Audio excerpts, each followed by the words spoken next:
79 oh, gets caught up in it just at the very end. The 67 though of Nathan Stanley makes it on through free and clear. He, Paul Ferdiani, and Larry Dickerson having a drag race down in the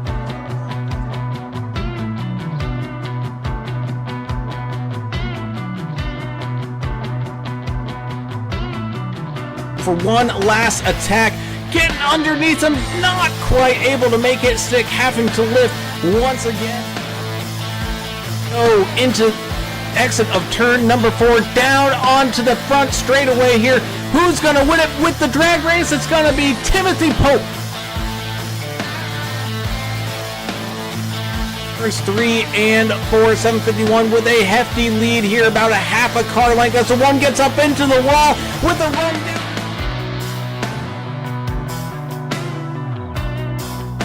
200 feet. It's going to be a close one across the line.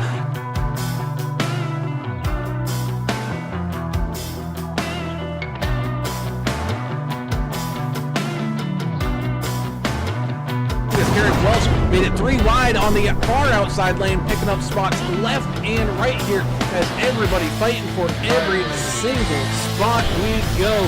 Coming across the line, white flag. So here we go, final lap. Hello and welcome, race fans, into some Monday night racing action here with the Numb Thumbs Racing League Xfinity Series in their second round race here at Atlanta. And it's not the new version, we're throwing it back old school. We're going to the old Hotlanta style of racing here this evening, where these drivers have to face 125 laps of grueling heat and just absolute pain and suffering. Who's going to come out on top and who's going to end up maybe dragging their car home on the back of their hauler? We'll have to wait and find on out. So let's get this party all started off with tonight's national anthem. Oh, say, can you see by the dawn's early light what so proudly we hailed at the twilight's last gleaming, whose broad stripes and bright stars through the perilous fight o'er the ramparts we watched were so gallantly streaming, and the rocket's red glare, the bombs bursting in air, gave proof through the night that our flag was still there. Oh, say does that star-spangled banner yet wave o'er the land of the free and the home of the brave.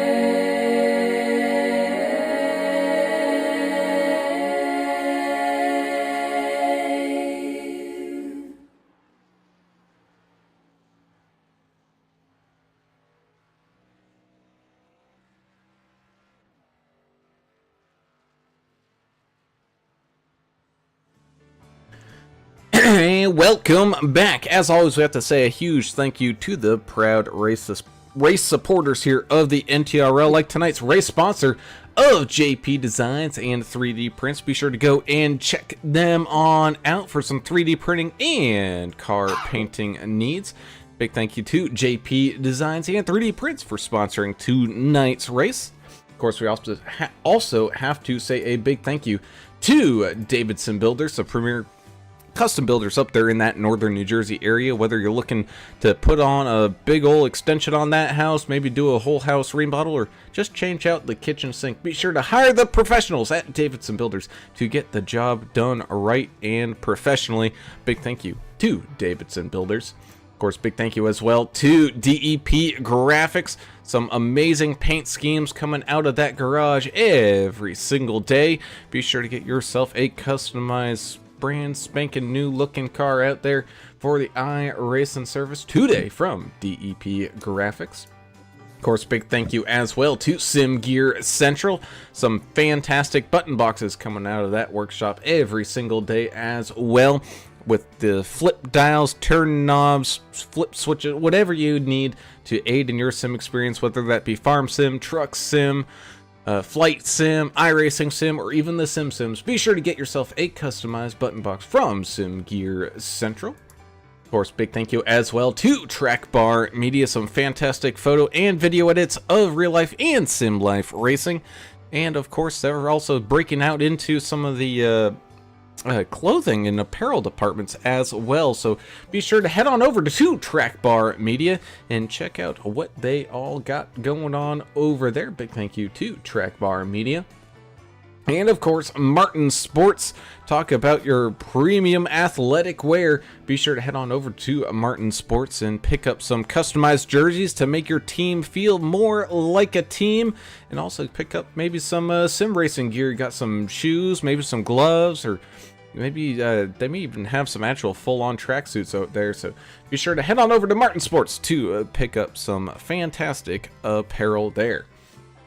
Of course, as always, I am Alan Brown, and I'm still confused why the human body still needs sinuses. They're just a nuisance than anything else. I think we should all get them removed and replaced with, I don't know, something that actually works and doesn't cause a fuss 6 months out of the year.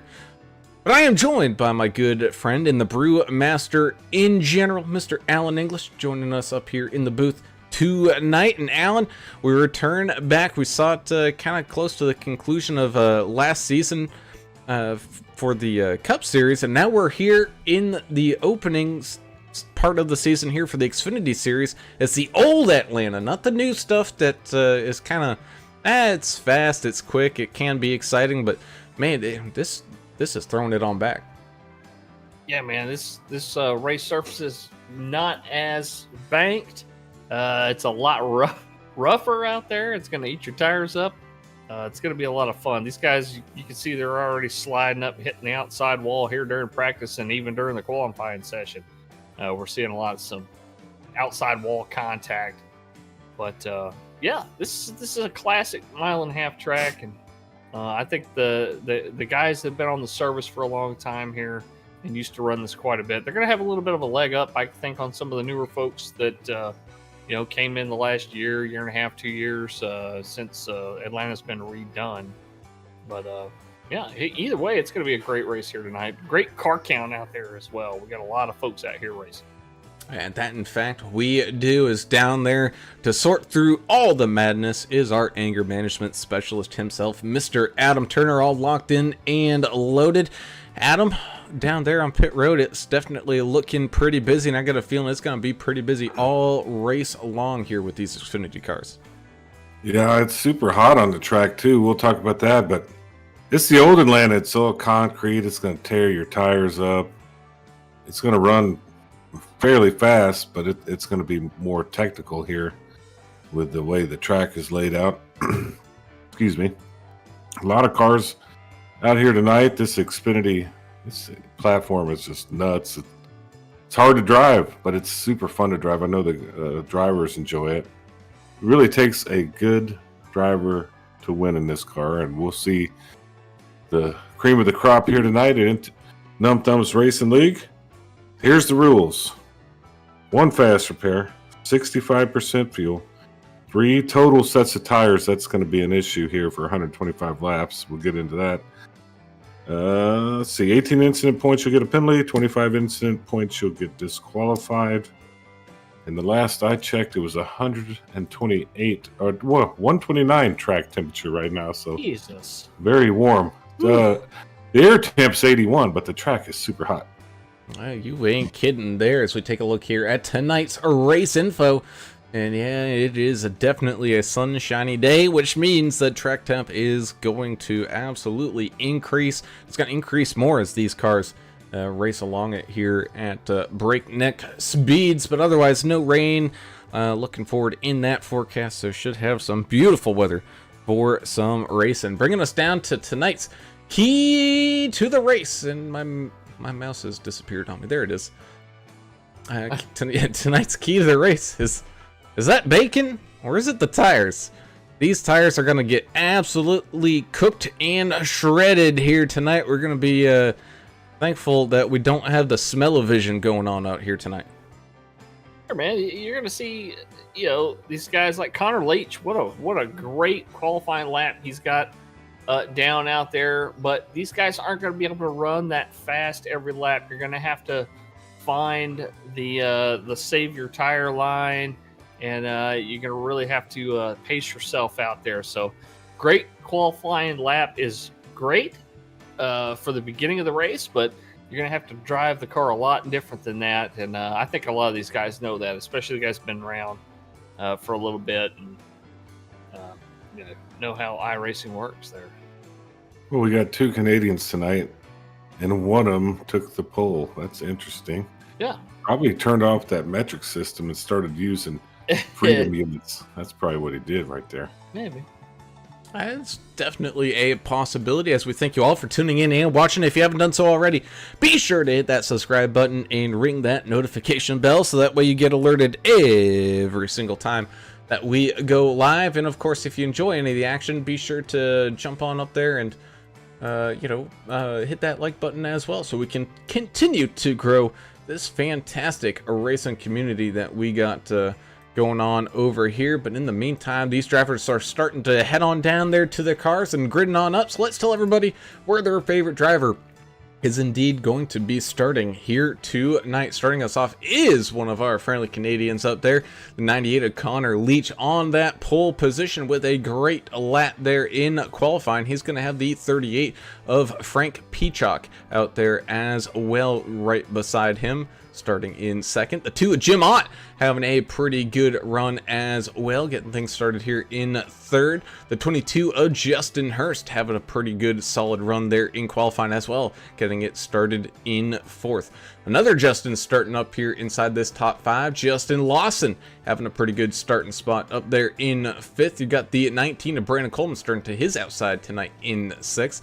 Got the 4 of Anthony Williams getting things kicked on off here in seventh, with the 8 of Dylan Mad Max Bryant starting things off here tonight in eighth after his returning win last week at the season opener. Looking forward to see what Dylan Bryant can do here tonight.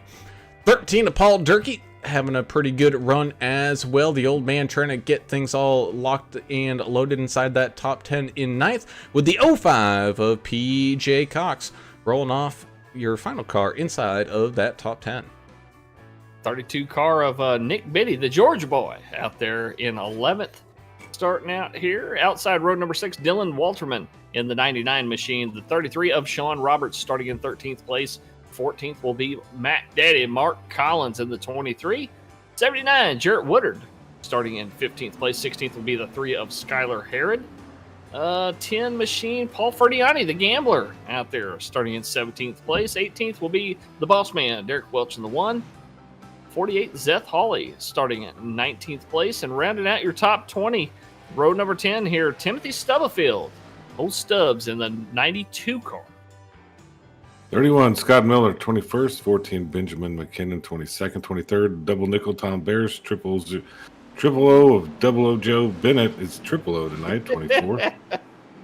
Threw me off. 25th, John Luke Wilkie. Number 7, Tristan Cotton. 26th, Chris Klein. 27th, Chris Gomes. 28th, AJ Evangelista. 29th, Hayden Malcolm. 30th, Albert Anderson, America's driver. 31st, Joseph Thompson. 32nd, Justin Morrow. 33rd, Russ Endicott. 34th, and Michael Eden, 35th. I had to get that in. And that indeed you did, and got it in just in time as the pace car peels off down onto pit road, which means for the first time here tonight, we go to the green flag racing here at Hotlanta as the 98 and the 2 gets a clean break there all the way up, clean and through. So Jim Ott trying to catch on up to the Canadian here up on that front row as everybody scatters shots behind him. You got a whole bunch of single file and some 2x2 going down there, as well as the 2 machine makes another dive going on down into turns 3 and 4. trying to get a run on that 98, which he does. Gets that bumper out in front, and a new leader after one lap. Jim Ott taking control of this race early and quickly, getting the job done. Meanwhile, the 4 of Anthony Williams trying to shuffle up through some traffic here as well, locked in behind that 19's bumper right now. You got the 8 of Dylan Bryant trying to do the same thing. He's playing leapfrog out there, jumping over a couple cars here at a time. Meanwhile, you also got back here the 92 of Timothy Stubblefield locked in a 2x2 heat. We're right behind him. It's 3x3 going on with the double nickel. Tell you what, if you took everybody named Dylan, Justin, Joseph, if you took those guys off the track, we wouldn't have hardly anybody racing left here. And Paul, too. I mean, we got multiples of all of those names out here tonight. That's pretty wild. It does get confusing, but, you two are smart. You got to figure it out. 2 wide is interesting. 3 wide almost back here near the back with Tristan Cotton kind of following that little pack. Ooh. Almost impossible to go 3 wide here safely. There's just not a good line in every part of the track that they're trying to run. And that indeed. Meanwhile, Jim Ott quickly using up the tires. He knows it's going to be a long one here tonight, and he wants to make sure he gets way out in front before the rest of the field has a chance to catch up to him here, as Dylan Walterman in the 99 trying to get a good run and position on that 20 machine of Justin Lawson, which he just does squeeze that back bumper clear. Well, how important is clean air here, guys? Because, in a track like this where grip is everything, you need that forward bite as well. How important is it to keep your nose out there where you're getting that clean air? Well, that's a good question. I think you're correct, but there's so many variables here. There's so many cars on the track. It's so hot. Yep. So, and the old concrete just eats those tires up. So, I don't know, man. You just posed like a real conundrum in my brain. As we take a quick ride around here in my head with one of our other friendly Canadians, Jarrett Woodard in the 79 machine, locked in and watching that battle between the 41 of Chris Goins and the 31 of Scott Milner happen right in front of him. Just in front of those two, you got the 000 of 00 Joe Bennett and the 23 of Mark Collins. I like how you put that, Turner. I think that's going to be the new nickname, the 000 of the 00. Yeah, I don't know how the hell that happened, but now he's 000. It throws everything off. My mojo's off because of this. Seth Hawley over there posting in the YouTube chat before the race says she's slippery tonight during the qualifier.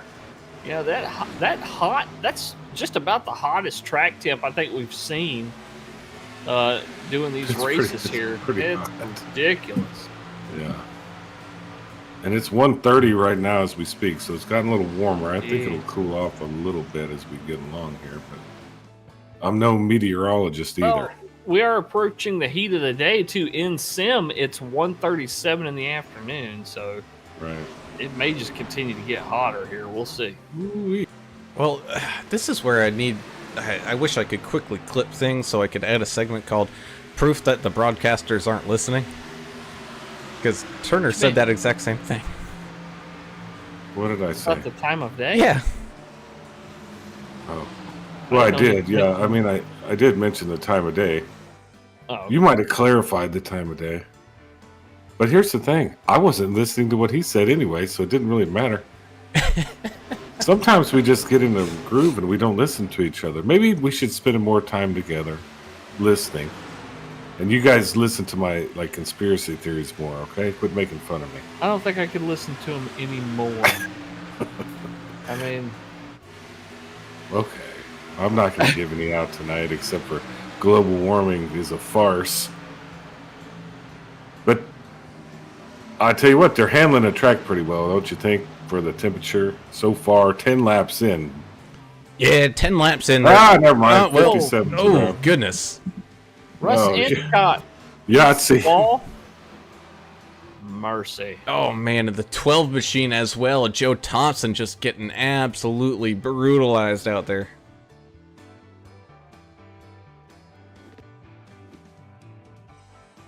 I will say it scared me a little bit there because Turner said "ow," and then the camera shook on my end. I'm like, "What? Oh, jeez, guess something did happen." So we go ahead and jump up to our chopper camera and kind of take a look-see at what happened here. Well, I was gonna say the chopper camera until it got hidden by some billboards. Looks like the 12 machine. Oh, just skating around up by the pit wall there, and ends up coming back down off of it and into the 57. And yeah, the 12 just basically spinning like a top down there, having a little bit of a rough go of it. Bunch of takers already coming down pit lane here, Alan. I'm not sure if it's just for a splash and go. Probably way too early for tires here. It's the 72 coming in late and hot. John Luke Wilkie. I know that's one of Turner's favorite drivers out there. He just absolutely smoked the 12 as he was spinning across the track there. But I do agree with you. I got a feeling this is just a bunch of fuel-only pit stops here, Alan. It's still just a little bit too soon with the number of tire sets that they got here available to them tonight. 12 laps in, just a little too early. Looks like most of the guys just topping off of fuel here. Hayden Malcolm may have taken 2. That 81 Chevrolet. I'm not sure there. 10:37 pit time. Everybody else in single digits here, so yep, a lot of fuel only. Some guys get a little bit of damage repaired, it looks like. 14, the 99, the 55, and the 5. Among others.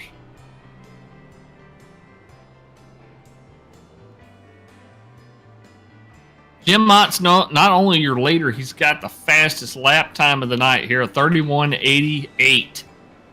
Smoking lap from Jim Mott. Yeah, and it really was, and I think in part that was due to the early draft that he got following behind the 98 Connor Leach there through the backstretch before diving in and really getting a run there on the opening lap. But this kind of stuff is not what he wanted to see. He was breaking out to a pretty good early lead, about a 1.5 seconds there on the field. Well, that's all been negated now, and he's put a lot of work on those tires. So let's see how well it fares up here as they get ready to head on back to the green flag. That draft does matter here at Atlanta. You don't really think of this as like a super speedway pack racing track, at least not in its heyday, not in the old configuration you have here, but it does make a slight difference here. It's not a pack racing track necessarily, but the draft can help you. New Atlanta, however, that's a pack racing track all the way. I think we all agree on that. The difference in the banking and everything, I think, is what really made all the difference. Here comes the pace car down the pit lane. And that indeed pace car peels off down in as Jim Mott gets the go ahead to get back up and running here. The field will follow. He is free and clear of everybody.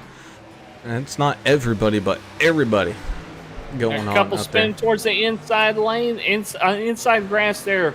Derek Welch. There was a checkup with the 4 of Anthony Williams, and Derek ended up in the grass. We're still green here, by the way, folks. And that we are as we take a quick look. And yeah, it looks like, oh man, just some spinning going on. The 92 gets involved with the 1 there. Really just nowhere to go as the 1 goes spinning off into that infield grass. Thankfully, didn't hit anything, able to get that thing looped back around and back onto the track. But his work is going to be definitely a lot harder than what it was now that he's kind of, for the most part, lost the feel as 38 of Frank Peacock out there trying to round out and catch back up to the 32 of Nick Biddy. 98 of Connor Leach still hanging on into 3rd right now, but he's got the 22 Justin Hurst hanging on that back bumper right now all over that. You got the triple O of Joe Bennett trying to gather up momentum here as well. He's tucked into line behind the 13. Now here comes the 41 of Chris Goins on that bottom side, able to get a pretty good run here, maybe steal a position or two away, but looks like even with all the fuel-only stops here, everybody pretty much, unless they're immediately passing, they're kind of single filing out here once again there, Mr. Host. Yeah, man, we kind of figured this was going to happen here. Even with the big car count that we had, 35 guys starting this race here tonight. And thanks to everybody for joining us out there in the YouTube channel as well. We appreciate all of our viewers. Don't forget to give us a like. If you like what you see out here tonight, we're on a mission here to get 500 subscribers, and we're getting closer every week. So that's all thanks to you all out there sharing and liking the video. So we appreciate it. Not only that, but feel free jump into that chat. Post who you're cheering for, that kind of stuff. We'd love to hear talk from some y'all. Trash. Especially about Turner when he's not here. Meanwhile, the 3 of Skylar Herod tries to leapfrog a 2-for-1 special there over Lawson and Durkee, which he was able to get done in turns 1 and 2. So down the back straightaway he goes, climbing his way back up inside the top 20 here, trying to continue that climb up the leaderboard. Speaking of climbing up the leaderboard, a man who typically climbs up those leaderboards on those Saturday night poker tournaments, you got the gambler, Paul Ferdiani, trying to creep up inside of that top 10 and get into the money here tonight. We got a couple of Pauls racing out there here tonight. See the gambler back in the seat.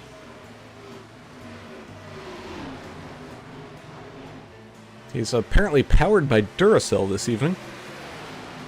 Excellent. Maybe it's a hybrid. Oh, don't get Turner started on that. He's not here to lecture just yet, but ooh, his 33 got a little slip and slidey heading on down into 1. He's going to lose some pace here, and the 4 of Anthony Williams is definitely going to close up that ground a little bit. Looked like the 05 of PJ Cox had the same issue on corner entry there, where the back end really didn't want to stay put and kind of slid about on these guys. it's going to happen, man. It's hot, it's slick, the tires are getting ate up. Speaking of, I was thinking earlier about, I wonder what our fuel window is, but I don't think our fuel window is going to matter much, especially, the first 3 quarters of the race, because I think we're going to get cautions when the tires get completely shredded and these guys start smacking the wall, smacking each other, making things happen. I'm just not sure that fuel strategy is going to be a big factor, at least early. Yeah, I think you may be right on that one. It's always tough to call, especially with these Xfinity cars. They're being so much harder to drive than the trucks or even the Cup cars. That lack of rear downforce over that back spoiler there, it's just so difficult to say. But of course, now that we say that, we could just be green flag from here on out, and we don't see another caution yet. I'd be okay with that too, but yeah, man, grip's the name of the game with the Xfinity car and with this old Atlanta track. So I think this car track package that we're seeing out here is going to be a very, very challenging one for these guys here tonight. That indeed it is, as the 48 of Zeth Hawley continues to try to hunt forward here in 7th, trying to get back to the 99 of Dylan Walterman's back bumper here. He's also got 38 of Peacock all over the back bumper of him here as they round out through turns 3 and 4. Let's jump into the gyro camera here and just kind of see what the 48 machine is doing a little bit. He's also joining us here in the driver camera section. Get some live perspective of what these drivers are trying to do here tonight. And Zeth in his bedroom in VR, so he's definitely living comfortably with a hot face right now. Yeah, he had that fan behind him last week. He's still got one going. There you go. That makes it a lot more bearable. But you see on this gyro cam, the bank angle ain't near what it is now, because they've narrowed up the track in these turns and increase the bank angle on the new configuration here at Atlanta. But here you're seeing the classic version here, and it is really difficult to keep that thing from skidding out from underneath you on the back end. So Oh yeah, you ain't kidding. And like we even saw it, and especially heard it here from the 48 going through the tri-oval. Let's see if it happens here again. Now it looks more stable here, but yeah, the back end was slipping out on him in the tri-oval. That wasn't even, you know, necessarily a turny part of the track, but that thing was trying to step out on him. I think that was due to the fact he was trying to go too wide and was having some traffic around him, and so he wasn't able to take his racing line that he felt comfortable with. But now that he's got a little bit of room, he is able to do so. Speaking of, the Febreze Clean Air car right now is the 2 machine of Jim Ott, still out there out in front. Really nobody in front of him, occasionally coming up along some lap traffic here. He's got Dylan Bryant still about a second back, and then Connor Leach a second back from Dylan Bryant. So some good spacing up here at the front, and I think that's what's allowing that 2 machine maybe to save a little bit of tire and run as fast as he is.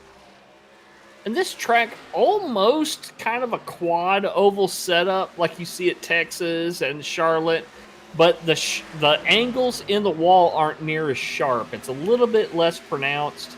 It races a lot more like a legit tri-oval, but there is a flat spot in the wall on the front stretch.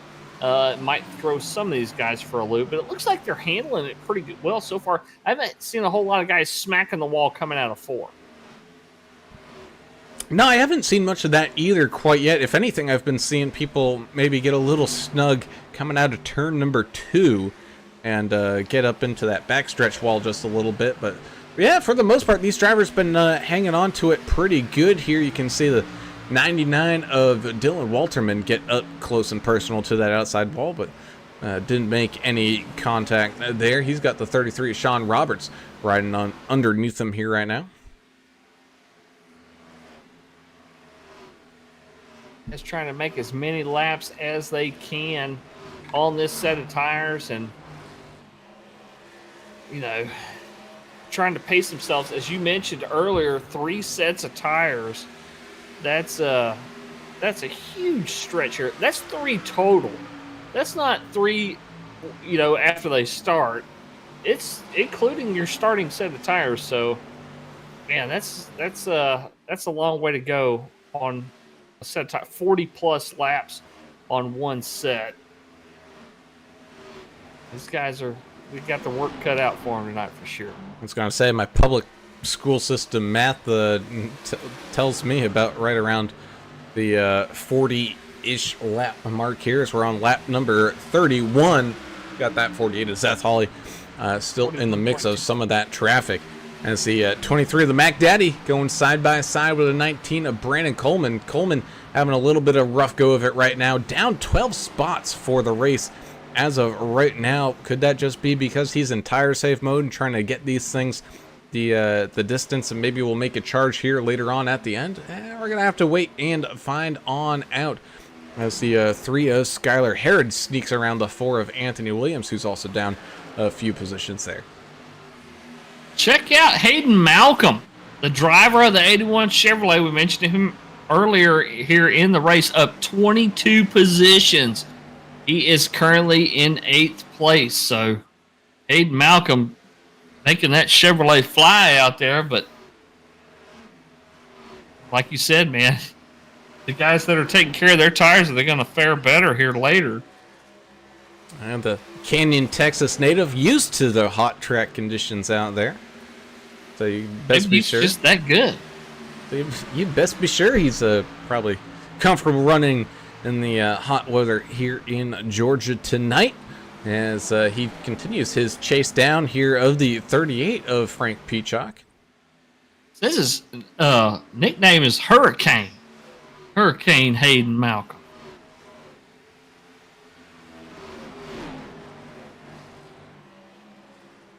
Indeed. Oh no! As he gets up there, he gets the Atlanta strut going on that car here. Getting a little little snug. You got a good battle between the Tristan Cotton, and America's driver Albert Anderson out here. It's Biker Man's out there in the chat saying, "Hey y'all, what's up? What's going on, Biker Man?" One of the fantastic people over there at the Numb Thumbs gaming community, especially in the truck sim world. Glad to have you with us here, buddy. Biker Man's been around since the beginning when they were still doing what was that they were doing for a while, the when they do role playing on the GTA. Oh, the 5M folder. stuff. Yeah, they did all kinds of funny stuff. There's video clips out there with Biker Man and Derek and them cutting it up, man. It's some funny stuff. I remember doing that. My favorite character that I played was a white trailer living fella named Bud White. Bud White. Yep. wasn't the smartest of men. Ooh, as we got one cutting across on the apron. That's the 81 of Hayden Malcolm. Maybe really struggling for grip now, using up those tires here later on in this run. Trying to remember Derek's character. Oh no, as Jim Ott has some connection issues here from the lead. Paul Ferdiani does as well. They have yet to reappear. Oh man, Anderson, Albert Anderson, AJ Evangelista, Russ Endicott, all these guys disconnected for packet loss. Oh no. Might be a server thing. Yeah. Hopefully everybody else stays connected here. I'd hate to see what we've seen before with iRacing, where they'd have something go wrong on the server and it just basically kicked most of the field here. Hopefully we don't see that. Yeah, hopefully we don't. In the meantime, that means the 98 of Connor Leach gets the lead on back here as Dylan Bryant's starting to shuffle his way backwards here a little bit. Maybe the tire's starting to catch up with that 8 machine here tonight. Been a fantastic run thus far, though, for Bryant.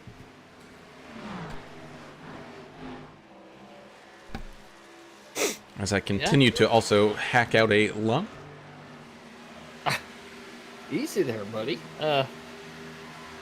Yeah, folks, if y'all are looking for a place to not just race, but play other sims and other games as well, check out Numb Thumbs Gaming.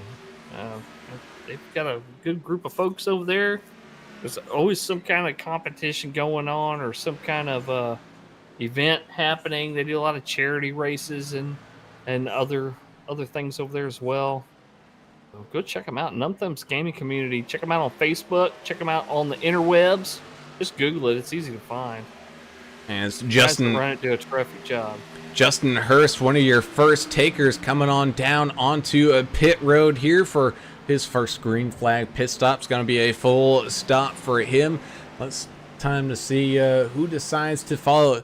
Looks like he might be just sticking with his original strategy of, you know what, these guys, I might be able to go a little bit further, you know, an extra 10 or so laps with that fuel-only pit stop back at the caution. But he's saying, I'm just going to stick to the regular strategy and just kind of keep with the quota here for the laps per tire set. Same thing with the 8 of Dylan Bryant. He's jumping on down, and 00 with Joe Bennett getting a little squirrely down there. Ooh, gets it slowed up just in time as he crosses those commitment cones. Pit entry is definitely tricky. Man, Hayden Malcolm, he's definitely having some issues out there now. Swirling around, smacks that outside wall in the backstretch pretty firm there. So I got a feeling we're going to be seeing that 81 come on down here in the next couple laps.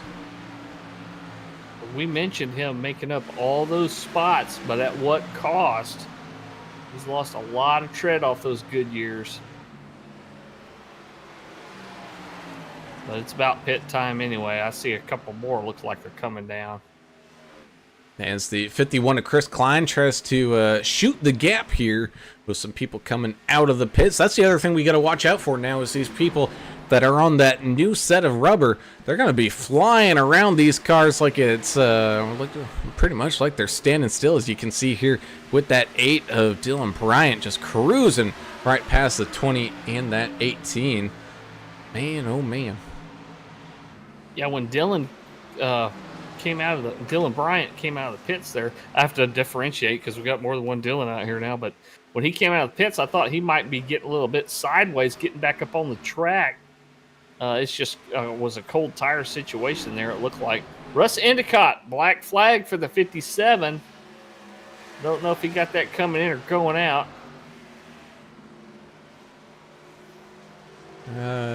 Looks to be on the way out.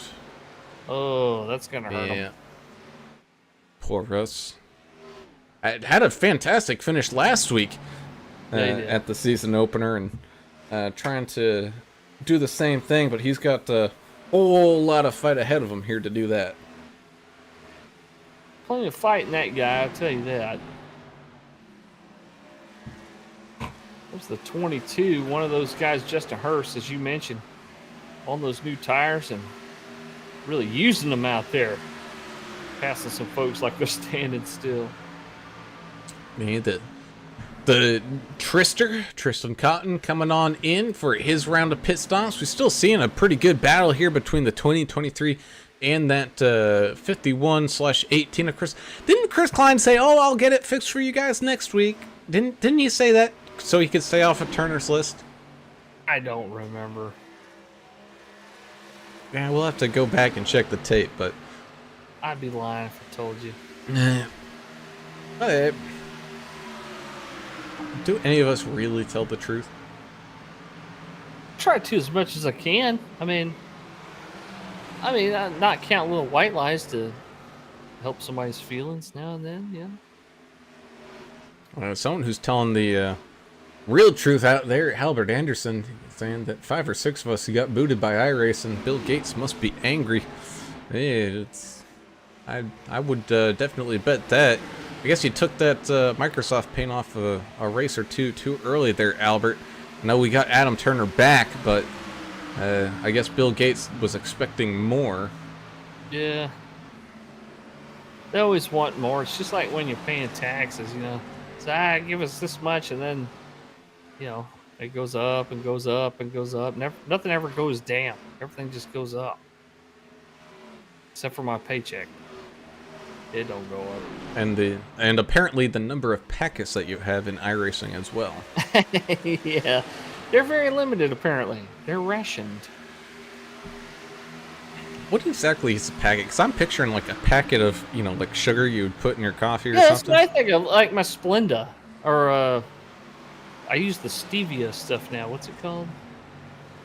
Something. I don't know the brand name. Isn't it called just stevia? There's a brand name. I can't see it. It's too far away. But yeah, it comes from the stevia plant. It's called, shoot, I don't remember. It tastes more like sugar than the other stuff, so yeah. I'm trying to stay away from sugar as much as I can. Oh, the 18 machine, Chris Klein, the 18/51, went down on the apron, and I was worried about him blending back in, but luckily we're spaced out pretty good right here in the middle of the pack. And he had a good bare spot. He was able to get back up. Oh, it's the 81. Oh, coming in a little too hot. Not quite on those brakes in time. Hayden Malcolm with a great charge here. Now it's starting to have some issues. He's going to have some heavy damage to repair to that machine on pit entry there.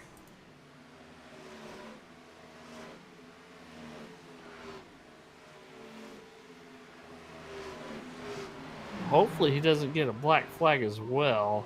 Looks like it might just be repairs that he faces.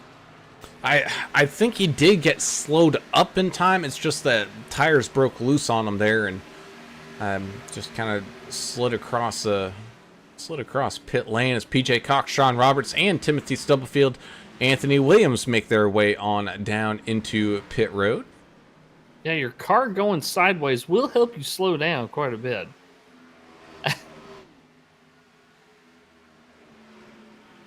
Just the tire friction, but then you get the whole right side of the car facing the air to help slow you down. It's like a sail. Oh, of course. There is that. Ooh, as here we go. Big group coming on down now. Connor Leach, Frank Peacock. You got Nick Biddy, Zet Tolley, Chris. Basically everybody coming on down and in now. So we're seeing our official green flag cycle starting to happen underway. Meanwhile, the 19 and the 20 and the 13, the team of goats on out there. Love me some goats. What a heck of a race out there themselves. Right, they are now. They're all coming in as a herd. I heard them bleating to each other on the track. We've seen these guys racing for, what, almost a year now, and we haven't pulled any of this out yet? Yeah. Probably for good reason. Whatever.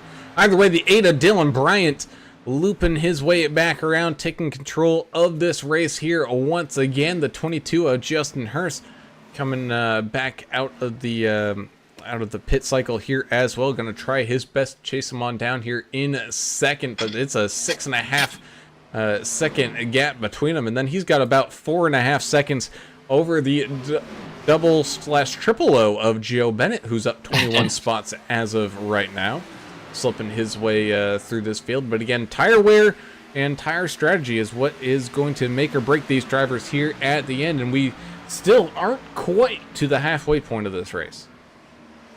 My whole house was shaking. Apparently we have either some fighters in town at the local Air Force Base or one bomber again, because those make a lot of racket. Side-by-side action here between the 98 and the 10. Love that huge maple leaf. Big-time pro-Canada paint job there for Connor Leach. Canada proud out there as they come around the front stretch. Working on Triple O Joe. Doing his, he's even got Canada spelt out down on the front splitter man. there. That's love that, cool. Dude. Love that, man.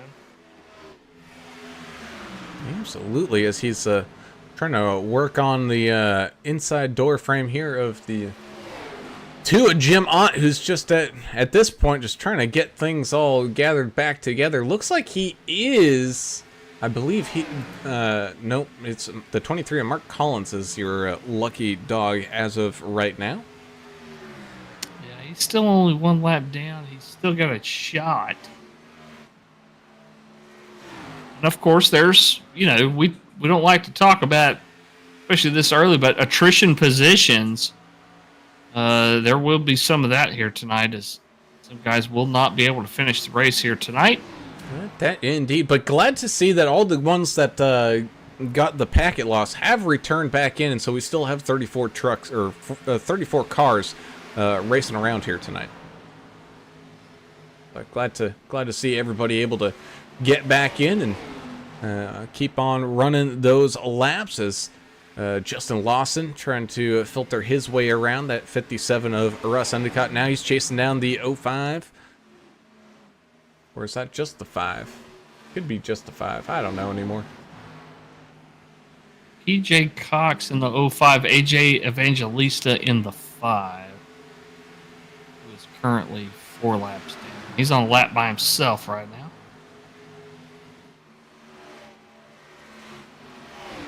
Well, man, let's talk about these sponsors out here tonight. We've got some great ones here. Davidson Builders coming on as series sponsor here for the Xfinity League here that formerly was the Next Gen Cup race on Monday nights. Good to have them back on board. Absolutely, especially as the title sponsor here for the NTRL. our returning sponsors. Thank all of them too, as well, for sticking with us here and helping these guys out. This is, it'd be hard to do a league like this without sponsors and what they contribute here, because it just costs a lot of money, server time, and the giveaways, the payouts, the plaques and stuff. I mean, it's a lot. And I know the guys at NTRL, like Derek, they spend a lot of money out of their own pocket as well. Help paying for broadcasting and all that kind of stuff. But the sponsors do relieve some of that. And, hopefully, we help them out some by talking them up on here. I'm not sure how much they really get out of it, but they really do more than their fair share of helping promote these leagues like NTRL. Hey, you ain't kidding here. It's, man, got a whole boatload of traffic happening here in front of the 31 of Scott Miller. Kind of one of these races inside of a race kind of things going on. Nice little pack there. You got the 2 machine getting involved in some of it, as well as the 31 trickles in behind the 38. Trying to catch back on up and get a good run here. Yeah, 38 there, Frank Peacock, he's on the lead lap. 31 Scott Miller, 1 lap down, but he's got a running buddy now. He's got somebody to pull a little draft off of and try to follow and maybe help him pick a good line, Always learn a lot from the guys I'm running behind that maybe are doing a little bit better than I am at a race. Indeed. Also, I'm not saying that Scott Miller don't know how to race. I'm just saying he's picking up some knowledge. Oh, of course. I mean, a true racer, sees the people in front of him and tries to figure out where they're faster, that kind of stuff. Sure. Kind of how it is. Sean Roberts also joining us here with the driver camera. I'm glad to see him all locked in. Looks like he's got a good either double or triple monitor setup going for him. Got the racing gloves on as well as he's sneaking underneath the Triple O Joe. That looks like one big curved monitor. It could also be that. I think that's what he's got going on there. I've got a curved monitor, but it's not that wide, He looks like he's got a pretty nice setup there. I know. But you know what? I was perusing through Walmart today, and just so happened to walk by like the TVs and all that. Do you know you could get like a 60-inch TV now for like $200? How come everything else has gone up, but TVs that are bigger than mine are that cheap? I know. I don't get it. I think mine's we bought our last one 6-7 years ago. It's a 60-inch, I think. Yeah, we paid $600-$800 for it. I can't remember what it cost. Oh, I know. LED deals, Yeah, and for that same price now, you could get almost a 80-inch. My brother has an 80-inch. It covers up one whole wall of his trailer house. You wouldn't believe how big that thing is. He has to sit like 15 feet away from it, though, to see the damn screen. I'm like, my house isn't that big. I'm glad I got my little 55, 60-inch TV. That way I can be in the same room as it. I know. But, well, I mean, also to that same effect, though, I bet you could see every single stitch on that baseball when it gets hit out of the park, though. Yeah, maybe. Depends on how good the camera guy is. The bigger the screen gets, the more they're going to have to do with resolution. Oh, yeah. Well, they're all like 4K now, and I don't understand resolution anyway. I haven't. Either way, we got that 33 of Sean Roberts having a good battle here with the 22 Justin Hurst and the 41 of Chris Goins going around out here.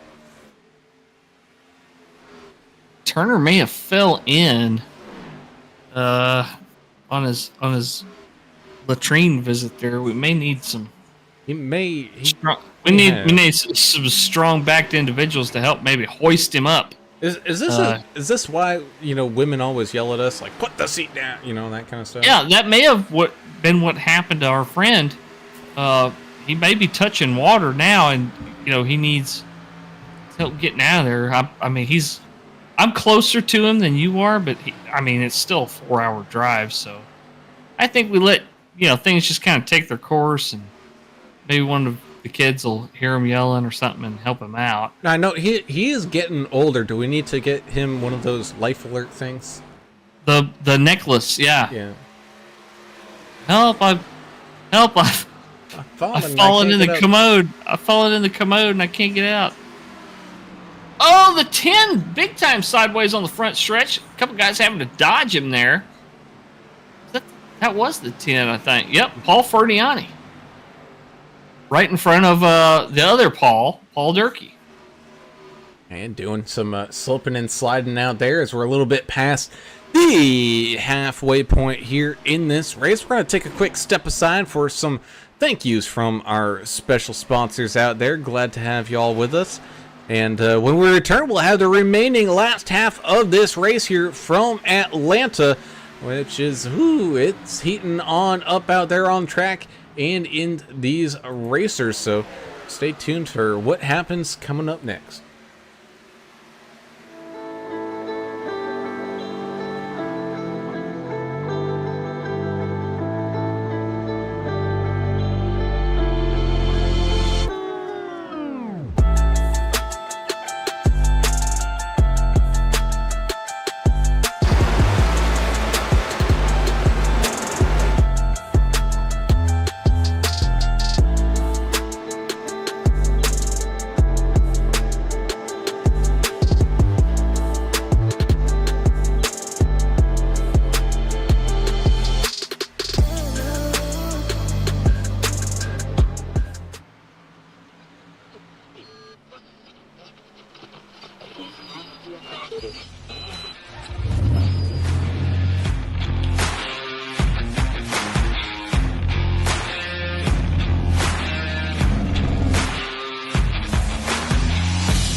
And welcome back into the final remainder of this race here as we're starting to catch some drivers coming in on their pit stops for the final time. The 8 of Dylan Bryant and the 22 of Justin Hurst come on in. In the meantime, you also saw the 98 of Connor Leach take that lead spot back from that 8 machine. You also got the 32 of Nick Biddy starting to run well up here, up at the front, up 9 spots right now in second, going side by side with that 38 of Frank Peacock.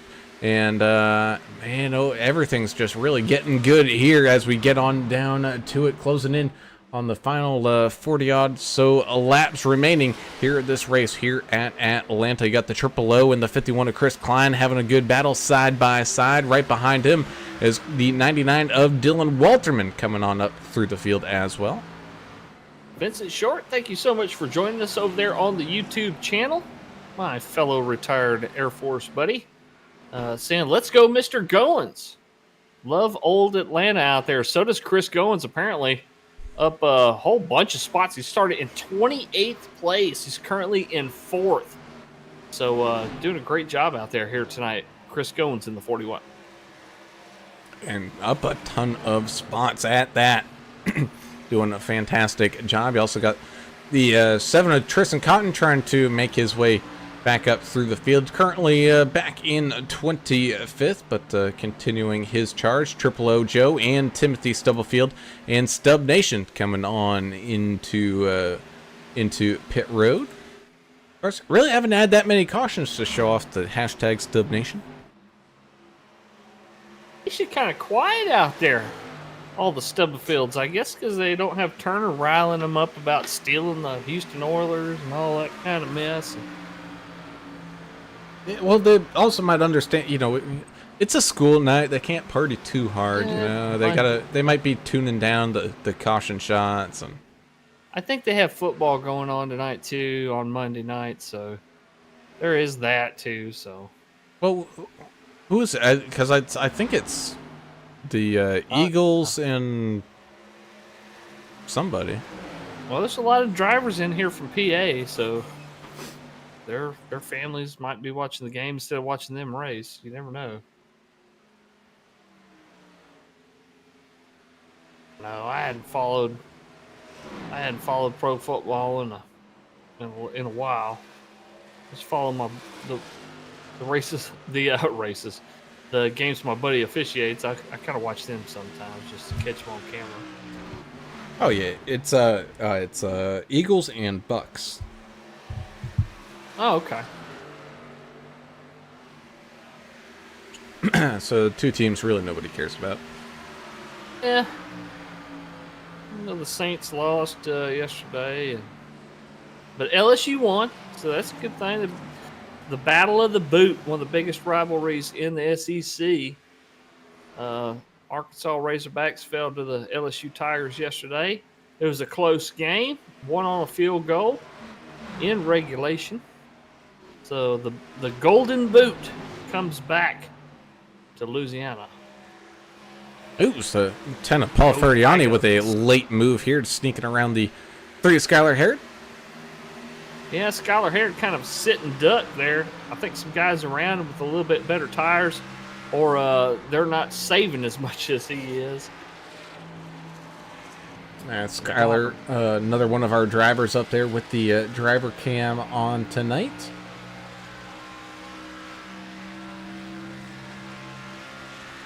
One of our veterans that drives in this series. Thank you for your service there, Skylar, as well. At least comfortable enough around here that he can take a hand off the wheel to hit the get the nicotine hit real quick. Hey, man. I'm going to do what you got to do. Oh, hey, man, you got Dale Jarrett lighting one up on live TV, Oh, Dave Pearson used to do that. I think he had a cigarette lighter built into his car, and he would light one up.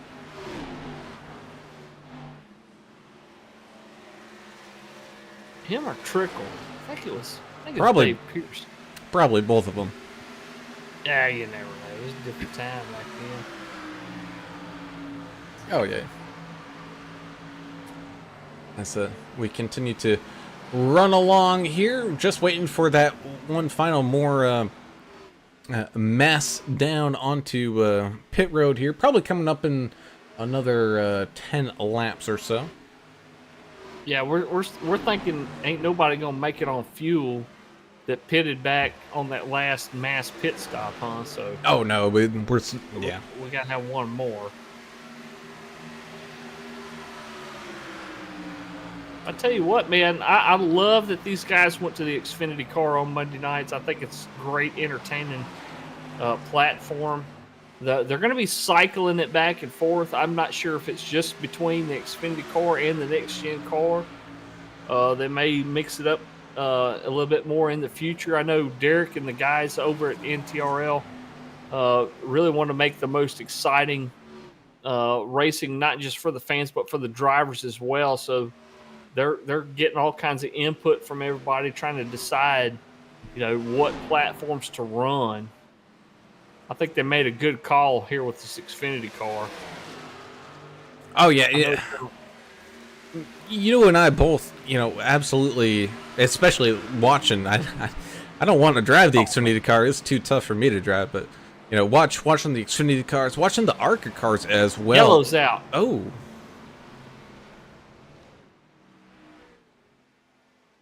That's AJ Evangelista and Russ Endicott, maybe. Russ Endicott, yeah, I think you're right. Getting into it here. Oh yeah, the 57 just slow in the middle of the corner here with the 5 sneaking up onto him, and Das Boot goes into Das Boot.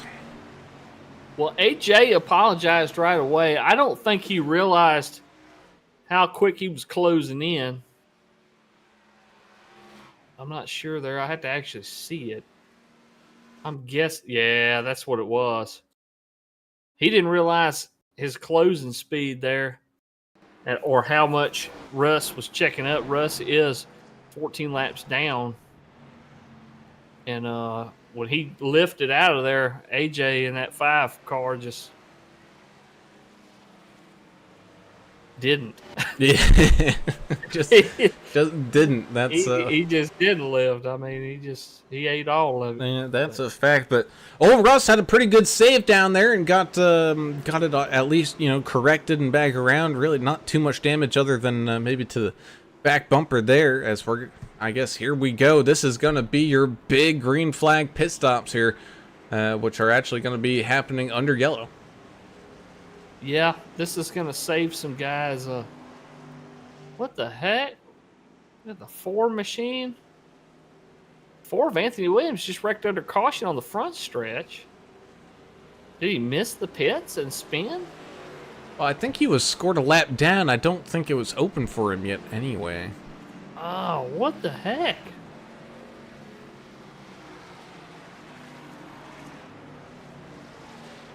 Oh, that was a little strange.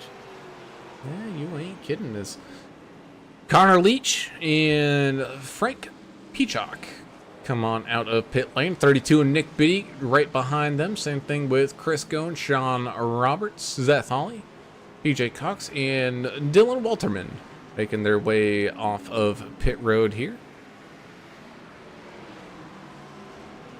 Thank you, Vincent Short, for joining us out there still. Said start Gen 4 season here in a couple. Woohoo! Everybody likes their favorite platforms. You got guys that are diehard. You said something. You were starting to say something about the ARCA series before that yellow cut you off. What were you going to say about that? I know we all enjoyed that. Oh yeah, those ARCA cars. Oh man, they're a fun car to drive. Not too much power that you get in trouble with, but just enough that you're not. Not driving granny around town, and same thing with the downforce, just enough that it'll stick into the corner, but you can definitely overdrive it, and it's a good all-around car to begin your NASCAR journey on in those ARCA cars. And then of course, by accident, iRacing doing what iRacing does best and screwing those cars up. And then giving it, 7,000 horsepower to make the Gen 4s. Oh my goodness, those things are crazy. We raced in an ARCA league, and I think we were kind of apprehensive at first, but once we got used to the car, we loved it. And the thing about the ARCA car too is that some tracks you get stuck up in the wall. If you try to get off the wall, it just does a hard left and goes across the track. And I do remember that they would get stuck on the wall. Vincent Short said he loves the ARCA car, still drives it. Yeah, it's a fun platform. I love the trucks as well. I love this Xfinity car. Not a big fan of the Next Gen Cup. I'm not a big fan of the Gen 6 Cup. Just me, my personal preference. I like the old it's obsolete now, but the old Xfinity, the old what would they call it? B class cars? B class Impalas that they had on here. Oh yeah, That was a fun one. that was a fun. Man, same thing with those Pro Mazdas. Those Pro Mazda was a blast. those open wing, basically Indy Yep. lights with a rotary RX-7 engine in it. Whew, Yeah. those things were fun. Yep. Oh, I had some. Did they take that off the surface? It's been archived or I got you. moonlighted, whatever it's called, sunsetted, whatever it's called now.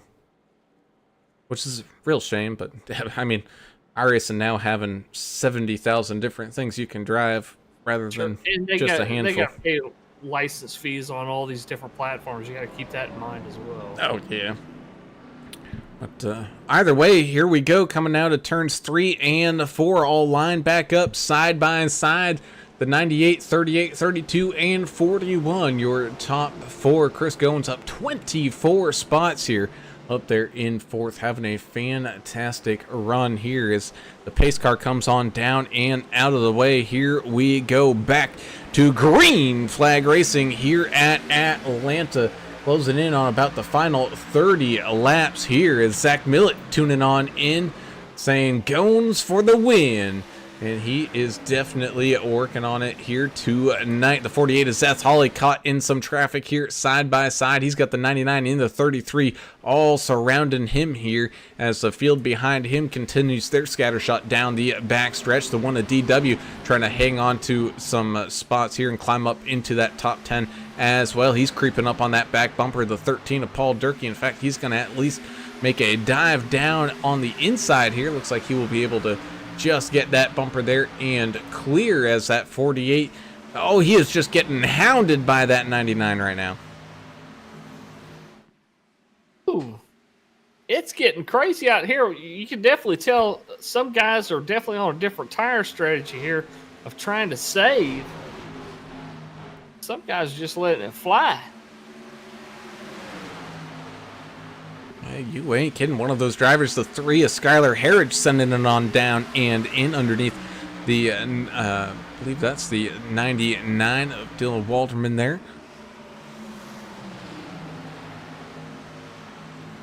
Love that there's such a big field out here tonight. Benjamin McKinnon, driver of the 14 car, does have a black flag. Let's see what, I don't know what that's for, but looks like it has been cleared. Came down to clear it, maybe. It's hard to tell. It's hard to see. And it looks like Michael Eden has been disconnected. I don't. Our only driver here so far. Oh, you know what? I don't think he gridded a car. He did not. Okay, I'm sorry. My bad. Albert Anderson been in the pits for a little while there. Now, again, one of the victims from the disconnection issue that we had earlier on. Just might be saying, you know what, tonight may not be my night. I'm just going to go refill my drink and rejoin the track once when I'm all comfortable. It is a short. long one here tonight, 125 laps. It is a long race, but I tell you what, they've clicked off a lot of laps, a lot of green flag laps out here, so it's made it pretty easy on us out here in the booth. Vincent Short says he thinks that Chris should be called the Stealth Assassin Goins out there. Chris the Stealth Assassin Goins. that's like a tongue twister for me, man. I mean, It's just English is my second language after redneck, so I apologize. I mean, it's in his name already. It's Chris Goins to the front. You could do that, I reckon. It's in the name already.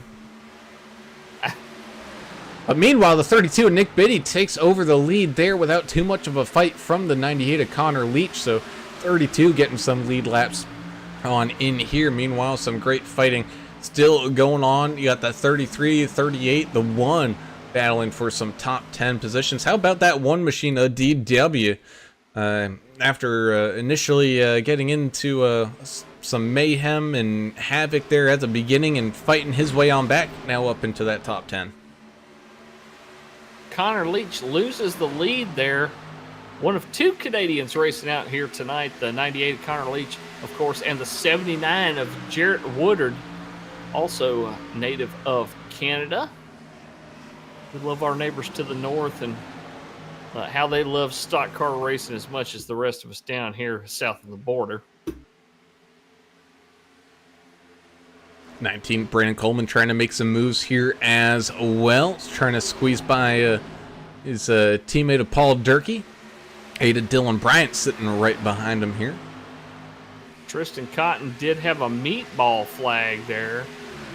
I'm not sure how long he's going to be stuck down there. Is he down in the pits currently? He's working his way on in right now. Okay, so he's going to have to come down or they'll stop scoring his laps. He's got damage that he needs repaired before he can get back out there. Now, is this one of those things where that cumulative damage is maybe starting to creep on into some of these drivers where maybe those tiny little wall taps that you weren't thinking too much of, now they're starting to add on up? It's hard to say. I haven't been really following individual cars. I've just kind of been going where the action has been. I may have missed something. He may have had some contact of a damaging nature that we didn't see.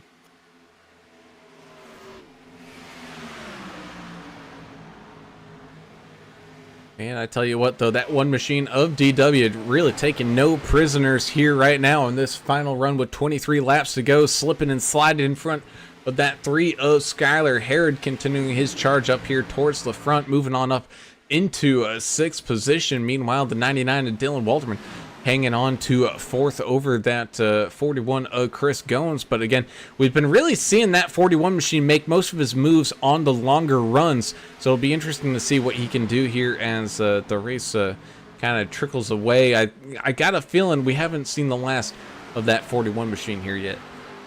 No, absolutely not. Yeah, I mean, he's had one heck of a race here so far. Ain't near over with. Derek Welch, tell you what, that's a tough road to hoe for the number 1. He's got a lot of spots to make up, a lot of time to make up. Nick Biddy, Connor Leach, Zeth Holling, Dylan Walterman, Chris Goins. These guys are very tough competitors. I'm not saying Derek Welch ain't got what it takes, but he's going to have to get busy here if he's going to take any of these guys down. And same thing with the 23 of the Mac Daddy, Mark Collins here as we ride with him as he scoots on around the 8 of Dylan Bryant. Thank you to our buddy Adam Turner. He had to take off. What a save there from the 19 of Brandon Coleman. He got about 35 degrees off center there, but able to wrap that car back around. And that's hard to do in an Xfinity car. That's quite an accomplishment. You take a Xfinity car that far sideways going this fast and able to save it. Great job by him. And the only other thing he's going to have to watch out for now is that little slide's going to just aid in how much those tires are wearing on out. So hopefully he's able to get here to the end in about 19 laps to finish this one out. But talk about a guy who's come a long way with his first win, coming from a super speedway and continuing to work on his craft. The 32 of Nick Biddy here continuing to race here up at the lead. Gonna start running into some lap traffic here, but that 98 of Connor Leach definitely not letting him out of his sight. Yeah, 32. We interviewed him here not too long ago after his first win, and talk about a guy that's enthusiastic and pumped about racing and just loves it to death.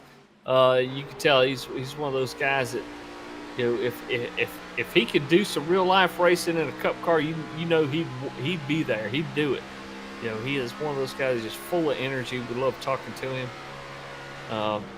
But yeah, as I was mentioning a minute ago, Adam Turner, our good buddy up here in the broadcast booth, has some stuff he had to go take care of, so he'll not be joining us for the rest of the race. But Alan, me and you got it. It's Team Allen here tonight, I guess, for the rest of the night. Y'all are stuck with us. Hey, that indeed. So unfortunately, no Turner-isms here this evening. I'll do my best to try to come up with some conspiracy stuff to say or something offensive to say, that make one group mad or another, or, stuff that Adam likes to do. Yeah, well, mate, it's going to be tough with 16 laps to go to think of something like that, though. I might ought to just stay in my lane then and just let Adam do Adam things. I don't know. Do you have any hot takes on beer?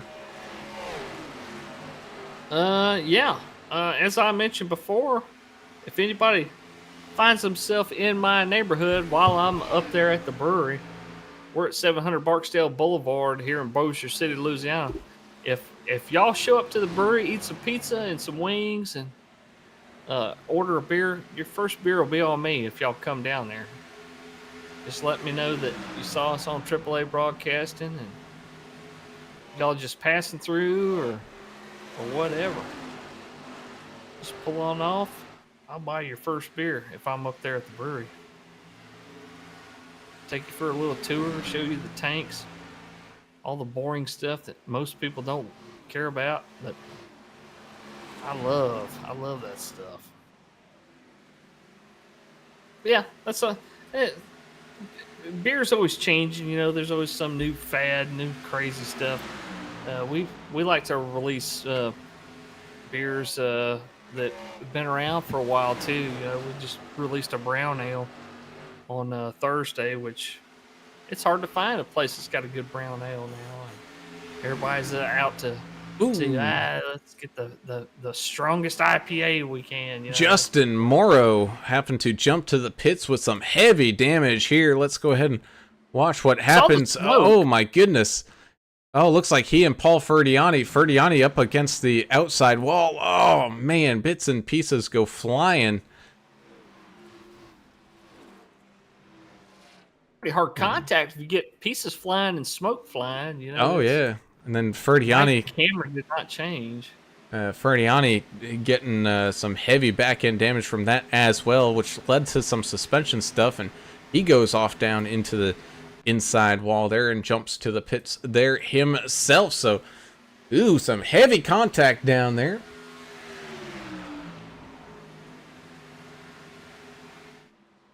Meanwhile, up here for the race lead, here comes that 98 of Connor Leach. He's tired of waiting. He's ready to take charge of the lead now as he looks to the inside of the 32 of Nick Biddy. Hang on to her there, Nick. Little race going on right there. Albert Anderson joining us from the YouTube chat now that he's retired from the race car here in the 099, saying, "Tell Turner I said Echo India USA." He'll know what that means. Yeah, he will. As they continue to battle side by side here, coming up onto 10 laps remaining. Oh, some netcode door contact there. And it was going to be close either way between the 98 and the 32, but the 32 hangs on to that lead position as the 98 getting all kind of out of sorts there.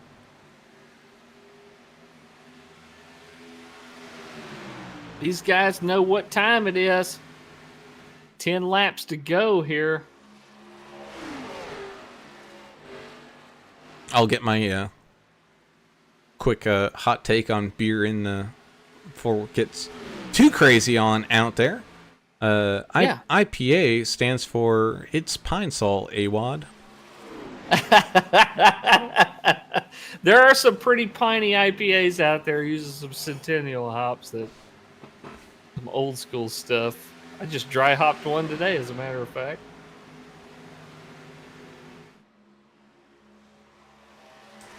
Yep. Not a fan. It's Justin Morrow, I think, continuing to have an issue. Might have tried to drive it off a pit road there and ended up jumping right back to the pits. His car may not be in a drivable position right now, as you got that 32 of Biddy and the 98 of Connor Leach continuing to guide their way around the racetrack here. You also got the 99 Dylan Walterman tucking into line here, looking to the outside now, back towards the inside of the one of DW. Little shake and bake going on. I could drink one IPA a day. That's it, because it's just so, it overwhelms you, you know, with the intensity of it. And I drink one of those, I'm ready to go with something else. Oh, and Connor Leach was able to just squeak on by, just miss that action. Just squeaked on by the 32 of Nick Biddy. The Canadian taking control of the lead of this race from where he started, mind you. He was your pole sitter here this evening. He's looking pretty good right now up there at the front, going on 6 laps left remaining. The 48 of Zeth Hawley trying to hold off that 41 of Chris Goins here. Chris trying to jump on up onto that third podium step, already up 24 spots here today. Again, like I said, keep your eye on that 41 machine. He's been having that long run race car, and as we're getting closer to the end here, it's starting to show. Yeah, he's running that line where he starts on the outside and he cuts it down across the racetrack. So we'll see if Chris has got anything for these guys up here in the top 3. Looks pretty promising. Same thing with that 38 of Frank Peacock out there. He's been having a fantastic night as well. He's just kind of mirroring what that 41 machine's been doing, and he's been eating up a little bit of that time out there.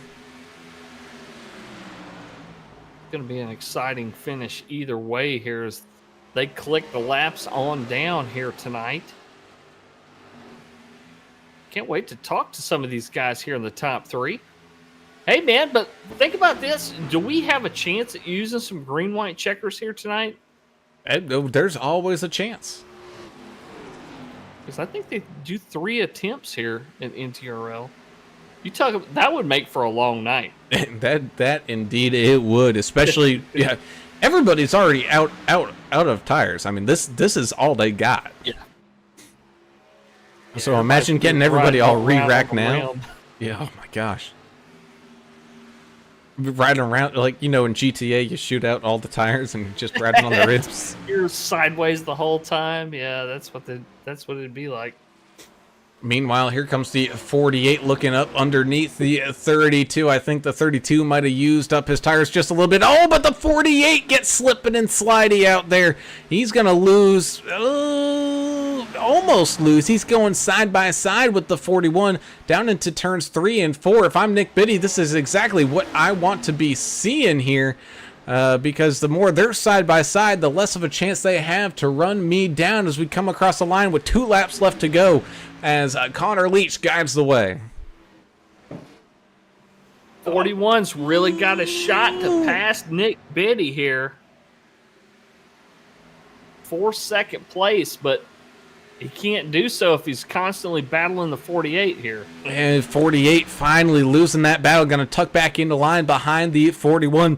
And the 41 mount one more final attack here, heading on home into the final few laps. Got some lap traffic playing a factor in here as well as the white flag wave. So this will be it. No bonus racing action here tonight, as it is a big kerfuffle up here up at the front. Connor Leach out in the front by almost a full second lead, coming out of turns 1 and 2 down the back straightaway. Here comes the 41 looking on down low on the 32, trying to steal that second spot away here as the 98 dives on down through turns 3 and 4. Gonna have some heavy traffic as we cross the line.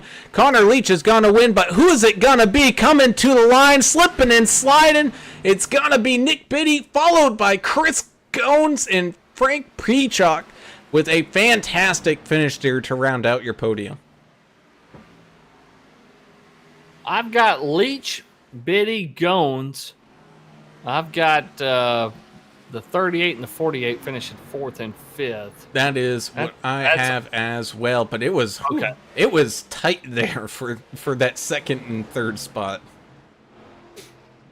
Man, I love seeing a close finish like that. That's freaking great. 200ths of a second between third and fourth. Watch what happened coming out of 4 here. The 7 of Tristan Cotton just doing his best to get out of the way. He saw what was coming up his way. Even went almost 4 wide there as they came back across the line. One final bump from the 38 to the 32. And, oh, man. The 38 did all he could do to try to sneak up onto that podium, man. He did everything he could.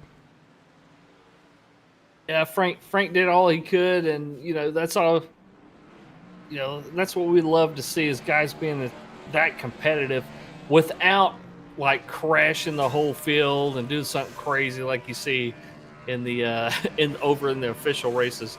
These guys over here in leagues like NTRL, they don't put up with a lot of shenanigans. So this is some of the cleanest racing you're going to see here. And the guys really put on a great show and showed everybody that here tonight. So.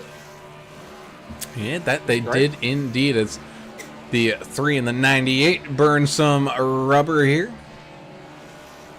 The 3 machine happy. I believe those two are possibly teammates. Oh, and there goes the engine. A couple of blown engines there. There's no mistaking that sound when you hear it. You can hear it across the track. Oh, that is for sure.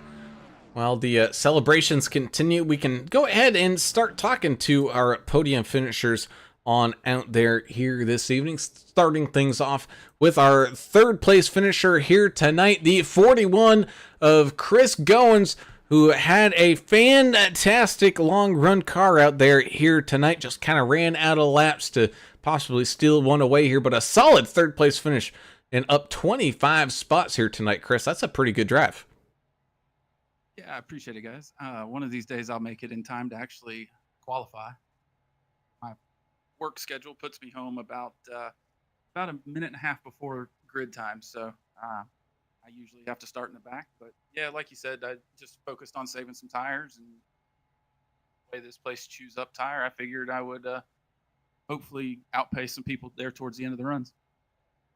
Well, you did make it in time for the race, and we're thankful for that. Yeah, there's some days that I get stuck at work, and I'm like, man, I hope I can make it back in time to start the broadcast and get the promos done and everything. But yeah, man, the Popple Pro Ford Mustang out there, man, you had some guys out there cheering for you. You had Vincent Short out there in the YouTube channel pulling for you as well. But great job out there working your way up 25 spots, man.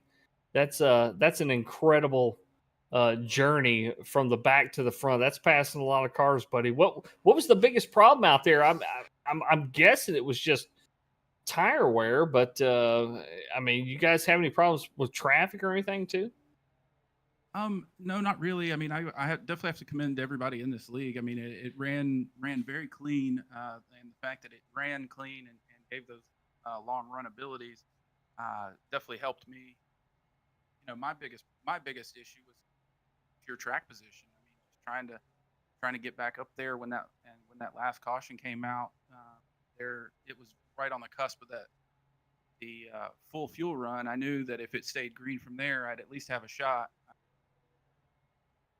I got stuck, behind a little bit of traffic there at the end, just trying to pick and choose my way through without, making any contact with anybody. I didn't want to ruin anybody else's race by pushing too hard. So I'm happy to settle with the 3rd, and with where we started for sure. Man, it was definitely a fantastic drive out there for our hard charger of the race, the 41 of Mr. Chris Goins, man. Congratulations on the podium finish here tonight. Who would you like to give some shout outs to? Yeah, I want to thank Popple for being on the car, primary sponsor. I want to thank you guys, obviously, for putting on the broadcast. You guys do a great job. We love to watch these. NTRL for putting on the league. My guys over at Right Turn Racing, Jesse Redding, Chris Elliott. Special shout out to Zach Millett for coming in and spotting for me a little bit tonight, helping me navigate some of that traffic. But yeah, hopefully we can grow it together next week and see if we can compete on this podium. Awesome, man. Well, congratulations once again to tonight's third place finisher, Mr. Chris Goins, driver of the 41 machine here from Atlanta, man. Congratulations and good luck next week. Thank you, guys. Have a good night. As we move on up this podium, we get to talk to tonight's second place finisher here today, Mr. Nick Biddy, who held his eyes on glory there for a few laps there at the end, but now tires just slipping away from you here at the old track of Atlanta, man. Still a heck of a run, up 9 spots to finish in the second today. That 32 machine looked pretty quick out there. Hey, I don't know about quick, but it was used up. I wanted to call you. I wanted to call you guys and see if Adam could go down there and like scrounge me up like maybe a set of Half-Lifes or something. Maybe a set of Scuffs down there. I mean, there is some pull-offs floating around for black market prices. If you want them, you got to pay for them. But I'd give you whatever you wanted when the 98 got next to me. Well, I'll tell you what, you didn't have to just worry about the 98 out there. The Nick Biddy Designs Ford Mustang, you did have some pressure from behind. Old Frank back there in the 38. When y'all was coming up to the finish line, and y'all was both getting kind of sideways, I thought, oh man, we about to have a mix-up here. I'm gonna tell you what. Is that Peacock? That dude. Peacock? I don't know how to say it yet, but that dude is a tire-saving fool. Man, he can save. He's good. Yeah, he's good. So I was worried about him, and then I think it was the 48. The 48 was there too. One more. I told my guys, I said one more lap, I was toast. I mean, I was toast. So, but that was a good race, real clean. Everybody was real respectful. Yeah, it was definitely a good, quick, and clean race on out there here tonight, man. Congratulations on the second place finish for Mr. Nick Biddy, driver of the 32 machine band. Congratulations. Before we let you go, got any other final shout-outs or anything like that? I got a pile of them. I have been hounded for weeks. So first off, thank you, Ada Smith. And secondly, Murph Dog the Human. Thank you guys for watching. I really appreciate it. And as always, my smoking hot wife, Jessie Biddy. I know she's been all in the comments here lately. And my children, Cameron, Coley, and Cora. Thank you guys for watching. And also my teammates, my low-line guys, tonight, Anthony Williams, and you guys call him John Luke, but we refer to him as Cousin Luke. Cousin Luke Wilkie. Congratulations on finishing your first race. So. That indeed, man. Well, congratulations to the 32 machine finishing in second here tonight, man. Congratulations. Keep up that good run, and good luck next week there, buddy. All right, thank y'all guys. Well, y'all have a good night. You too. And moving on up to our final interview of the evening is tonight's race winner and also tonight's pole sitter, as well as the 98 of our friendly Canadian to the north there, Mr. Connor Leach, bringing it on home to a victory lane, man. Congratulations. You definitely had a hard work to put into that victory. That was definitely no drive away. No, fuck no. It was, gosh, no. It was tough. I mean, saving tires was tricky business. Like, I kind of just stuck to running the top. In practice, I kind of fiddled with, did a few laps on the bottom, did a few laps on the top, see what the tires were, and it seemed like I could run a I could save the tires but be slower on the top. So I'm kind of, I guess that's probably where I got to be for a while, anyways. And I was worried I burnt him off when I was side by side with Nick there for a few laps coming down to the end. And I was on the inside. I was hoping I could get to his outside, but it was kind of like, well, you got to run to the inside. You got to take it. And like we bumped and bobbled. I got the wall. He got the wall. It was a good finish. That was fun. Very consistent out there tonight, Connor, and started out there on the pole, obviously picking up the win here. But the tire saving thing, we talked about it, most of the night here. We kind of beat it to death, as being like the number one thing out there that you guys had to contend with. What were some other factors out there? Did fuel strategy ever enter your mind? I mean, I don't really think a lot of guys really even thought about it because everybody's so worried about saving tires. They just thought, well, just wait till there's a tire failure kind of wreck and come in and get fuel.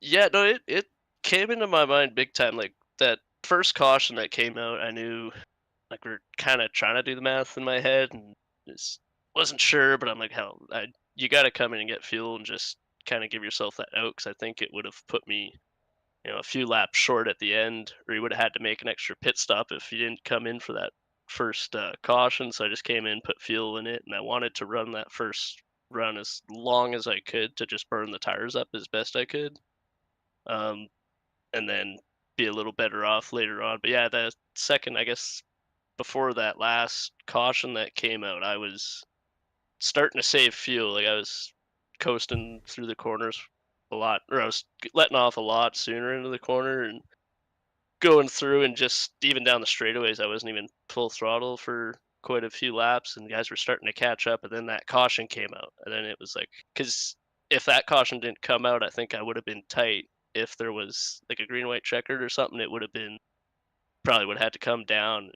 There's no sense coming down on a green white checkered if you don't got tires left, which we wouldn't have had. So I'm kind of glad that caution came out. It would have made it a little more interesting, I think, but it still made for a really good finish and kind of just solidified being able to be good on fuel. But yeah, it was gonna be tight if that one didn't come out. Would have been some good TV probably, but oh, I'm sure it would have been. Yeah, that indeed, man. Well, congratulations there to the 98 of Mr. Connor Leach for the big time race win. Before I let you go, you got any big final shout outs there, buddy? Oh yeah, man. Beer Money Racing it got us a win to start the season off. Last race at Super Speedway, that's always a crapshoot. I think most of our team ended up doing pretty good in that race, so it's good to go into this one, get another win for the team, or get a win for the team. And yeah, I just got to thanks the guys for. I kind of put a post up on the Discord when I signed up for this league. Looking for a team. Anybody want me? And these guys, Beer Money Racing. That's a great name. I mean, come on. So joined up with these guys. They're good guys, and I think we're gonna work pretty good together this year. It's a great team name, and the guys over there at One Lug TV sent a little congratulations out there to you too. Beer Money Racing with the win here tonight. So congrats. Right on. Awesome, man. Well, big congratulations once again to that 98 of Mr. Connor Leach, one of our resident friendly Canadians up here, bringing home the race victory, man. Go ahead, celebrate it. Got a long week ahead of you, but we got more racing action coming up for the rest of the season here, man. Good luck. Yeah, man. Looking forward to it. Thanks to you guys also for putting broadcast on. Thanks for DW and the boys for putting the league on. It's this might, I guess, the second series I've joined, and I'm loving it. Awesome indeed, as we head on out. And woo, English, that was a good one here tonight. Had a little bit of everything. We didn't see the amount of cautions that we thought we would have with being at the old track here at Atlanta and things getting a little slippery and slidey, but for the most part everybody got the job done here.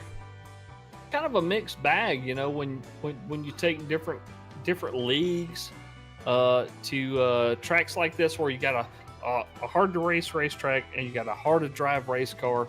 But once again, NTRL shows everybody how it's done out here and puts on one heck of a race out here. And with 34 cars that gridded. 17 of them finished on the lead lap.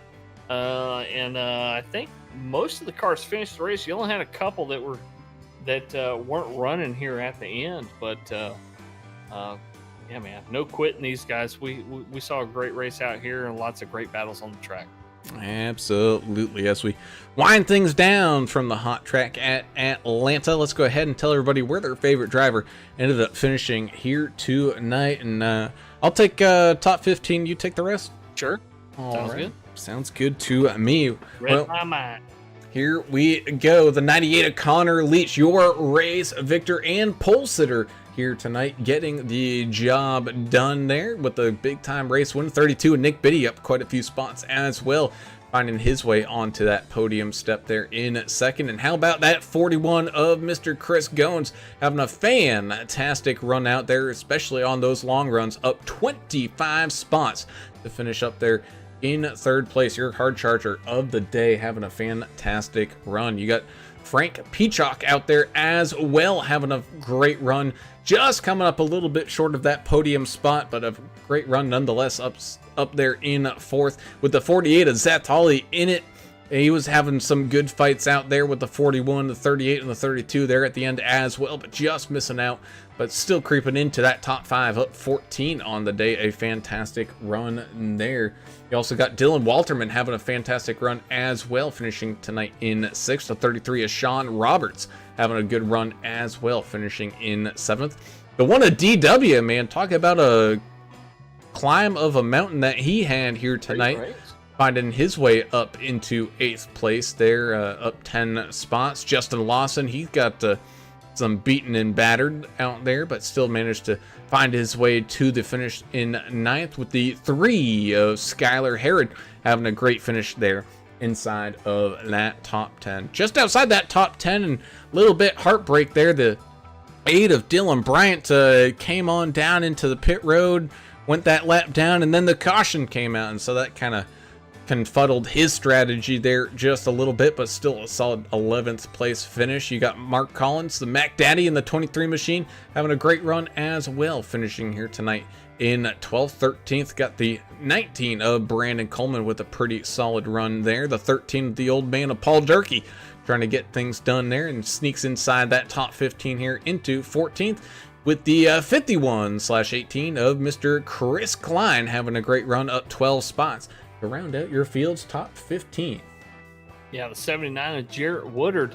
One of our 2 Canadian drivers has to feel a little bit good about his fellow countrymen up there winning the race here tonight. But Jarrett finishes right about where he started here in 16th place. He started in 15th. PJ Cox in the 05 will finish the last car on the lead lap here in 17th place. Triple O Joe Bennett in the Triple O car, of course, finishes in 18th place. The first car 1 lap down. Anthony Williams in the 4, right behind him there in 19th.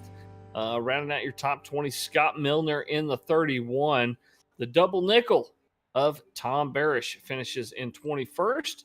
The only car 2 laps down, Jim Ott in the 2.